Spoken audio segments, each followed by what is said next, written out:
Hi అండి, అందరూ ఎలా ఉన్నారు? ఈరోజు నేను పెసరపప్పు మామిడికాయ పప్పు వండుతున్నానండి.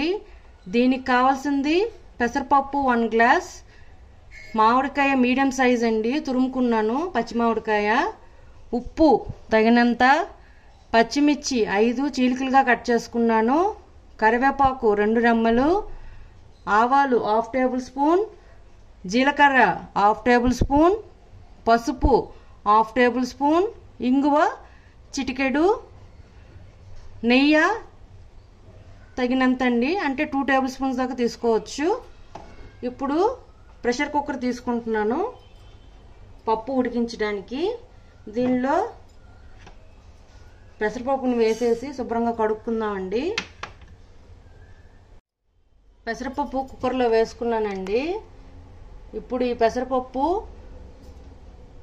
2 గ్లాసుల నుంచి 3 గ్లాసుల దాకా వాటర్ వేసుకున్నాను బాయిల్ చేయడానికి. దానిలోనే మనం తురుము పెట్టి ఉంచుకున్న మామిడికాయ తురుము వేసేస్తున్నానండి. పసుపు వేసేసి మెత్తగా ఉడికించుకోవాలండి. 3 to 4 విజిల్స్ దాకా ఉడికించుకోవాలి. చూడండి, కుక్కర్ చల్లారిందండి. మనం మీకు టిప్ చెప్తున్నానండి. మనం కుక్కర్లో పప్పు పెట్టేటప్పుడు ఆ వాటర్ అంతా బయటకు వచ్చేసి కుక్కర్ క్యాప్ అంతా అయిపోతుందండి. మనం పసుపు ఏది వేసినా అదంతా పైకి వచ్చి పాడవుతుంది కదండి.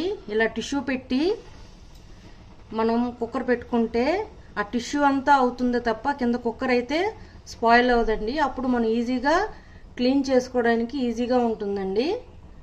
చూడండి, పప్పు మెత్తగా ఉడికిపోయింది. ఇప్పుడు దీన్ని మెదుపుకుందాం.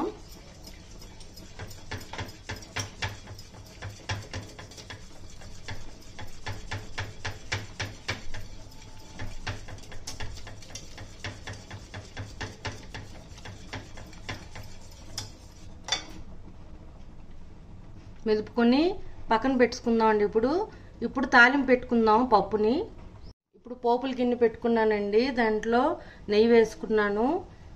అది లైట్గా వేడెక్కిందండి. ఇప్పుడు దీంట్లో ఆవాలు, జీలకర్ర, కరివేపాకు, పచ్చిమిర్చి, ఇంగువ ఇవన్నీ బాగా వేగిన తర్వాత పప్పులో వేసుకుందామండి. పోపు అంతా బాగా వేగిందండి. ఇప్పుడు దీన్ని పప్పులో వేసుకొని పప్పుని బాగా మరగపెట్టుకోవాలండి. ఒక 10 to 15 మినిట్స్ బాగా మరపకు పెట్టుకొని ఆపేయడమేండి. ఇది వేడి అన్నంలోకి కానీ చపాతీతో కానీ బాగుంటుందండి మామిడికాయ పెసరపప్పు. చూడండి, ఇది బాగా మరిగిపోయిందండి. ఇప్పుడు దీన్ని ఆఫ్ చేసుకొని సర్వింగ్ బౌల్లోకి తీసుకుందామండి. సర్వింగ్ బౌల్లోకి తీసుకుందానండి సర్వ్ చేసుకోవడానికి. అంతేనండి, పెసరపప్పు మామిడికాయ పప్పు రెడీ అండి.